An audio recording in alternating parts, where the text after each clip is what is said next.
Hi everyone, welcome back. More about APs and GPs. If you saw the first video, that was the only two questions I dealt with in the first video.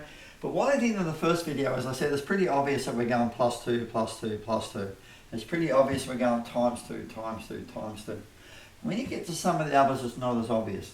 And especially when we're involved algebra and you've got to understand what you're doing. Whatever it is about this topic, year after year, whether I was teaching in New South Wales, teaching in Queensland, teaching here, the same topic comes up. And a lot of students don't seem to ever write this down. This one is we're going up by 2. So we talk about, and we call it a common difference. Here's your rule.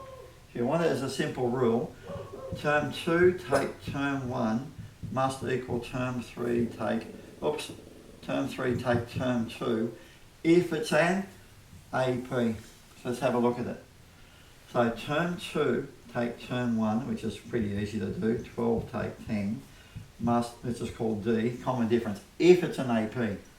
And that's term 3, which is 14 take 12. And we've got D equals 2, which equals 2. So we say it is an AP. So in other words, it's going up by the same amount each time. Could be going down by the same amount each time. Pretty obvious on this one that you've got times 2, you times 2, you times 2. Often I just write times 2, times 2, times 2. Now, if you want a rule, and the trouble is, a lot of students go, oh, that's easy, I don't need a rule. But when they get harder, you need a rule. This time is called a common ratio, R for ratio. And why is it a ratio? Oh, by the way, over here talking about difference becomes a subtraction, ratio becomes a fraction. So instead of writing term 2, term 1 that way, you write as term 2 over term 1, term 3 over term 2. It's quite an easy rule, but people just seem to like it. They've never learnt it, or it just doesn't sink in their brain. So if this is a GP this time, when you go term 2, which is 6 over 3, term 3 over 2, which is 12 over 6, you get R equals 2 equals 2. So there's our times 2 times 2.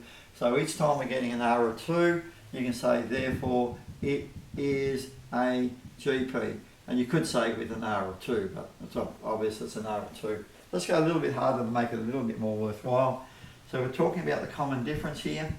Term 2, take term 1, term 3. Such an easy rule to remember that it seems like it's such an easy rule to forget. So let's have a look. We've got 11.5 minus 10.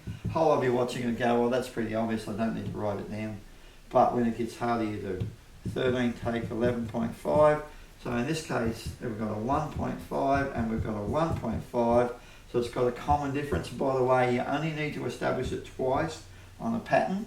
If it's written with dot, dot, dot, we mean we're using the same pattern all the way through.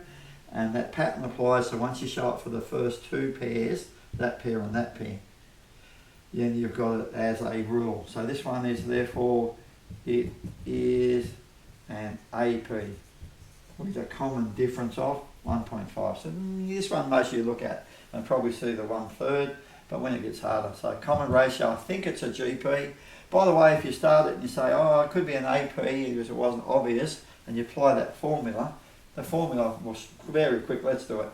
So if I think it's D and I go term 2 take term 1's got to equal term 3 take term 2, I'd have 30 take 90 equals 10 take 30, and you get minus 60 equals minus 20, and you go, no, that doesn't work. Can't be a piece. Now, often as teachers will give you ones that are not an AP, not a GP, and you've got to show it's neither. So you need to go through both formulas to show it. Let's go R. So the formula's T2 and T1, and it's term 3 on term 2. So we're just going, that divided by that has to be the same as that divided by that, which is like the reverse of multiplication. So let's have a look at it. So 30 on 90 has to equal 10 on 30. It's pretty obvious that we've got R is a third, which is a third.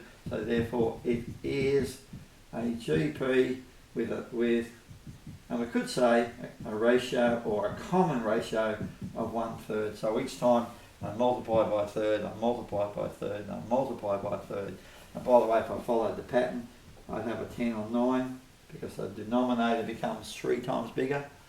So that one would be 10 on 27 because the denominator becomes 3 times bigger. You could talk about multiply the tops and multiply the bottoms. Hopefully you're enjoying it. Hopefully you find it helpful and you get to a test. If I'm a good boy, I'll make up a mixture that's a revision that you can use before the night before a test.